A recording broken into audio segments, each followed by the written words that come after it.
senhor fez algumas pontuações com relação a essa discussão do pedágio aqui. O que o senhor pode avaliar de prejuízo que o pedágio pode trazer para o Paraná, especialmente Foz do Iguaçu, que está aqui na ponta, né, da linha?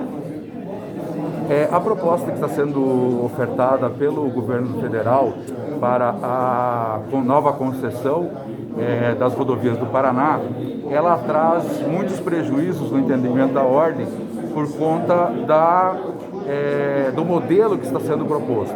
É um modelo que não visa como objetivo principal a redução da tarifa, mas sim o recebimento do que a gente chama de outorga, para que o governo federal receba esse valor, então, como se fosse a venda, digamos assim, dessas rodovias para as empresas que vão trabalhar com os pedágios.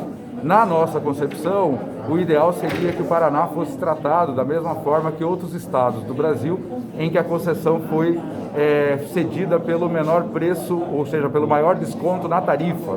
Isso sim traria para nós, especialmente para Foz do Iguaçu, um avanço com relação à competitividade, com relação ao fluxo de turistas, com relação ao aumento de renda e preservação do setor produtivo.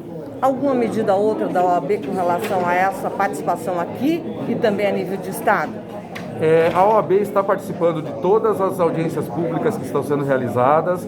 Nós aqui parabenizamos de antemão a iniciativa da Assembleia Legislativa do Paraná nesse sentido, e a OAB vai acompanhar essas audiências, essas discussões, e vai sempre se posicionar a favor do povo do Paraná, nem que seja necessário, eventualmente, acompanhando também o posicionamento das outras representações da sociedade civil organizada, nos posicionarmos, inclusive, judicialmente, se for o caso. Essa seria seria a última medida em caso judicial? Essa seria uma outra situação após as discussões que estão sendo feitas.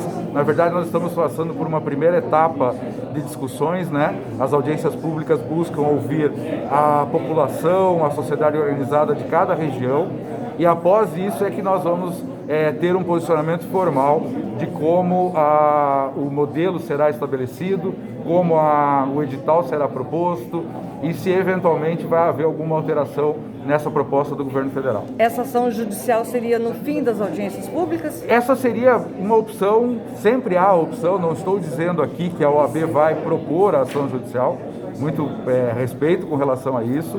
Eu estou dizendo que a OAB sempre vai estar junto com a população, com a Assembleia, com a sociedade civil organizada, no sentido de, se for o caso, acompanhar também essas decisões.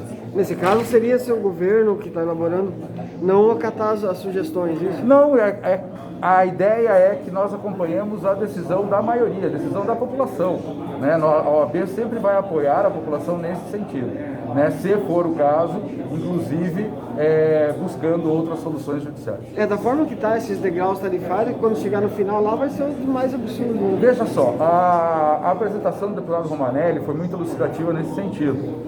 Para pegar o exemplo aqui da Praça de São Miguel, nós temos hoje um pedágio de R$17, com a proposta do governo federal ele baixaria para 10 e 14, com o degrau tarifário, depois de conclusão de uma parte das obras, ele teria um aumento de 40%, o que iria já para 14 e alguma coisa. Então, no final da história, nós não teríamos praticamente qualquer diferença com relação à taxa de pedágio que é utilizada hoje, a tarifa que é utilizada hoje. Mas o que mais preocupa a ordem, eu gostaria de posicionar aqui, é a total ausência de transparência com relação aos contratos, com relação às planilhas, prestação de contas, e nós gostaríamos que esse novo momento não repetisse esses mesmos erros, né?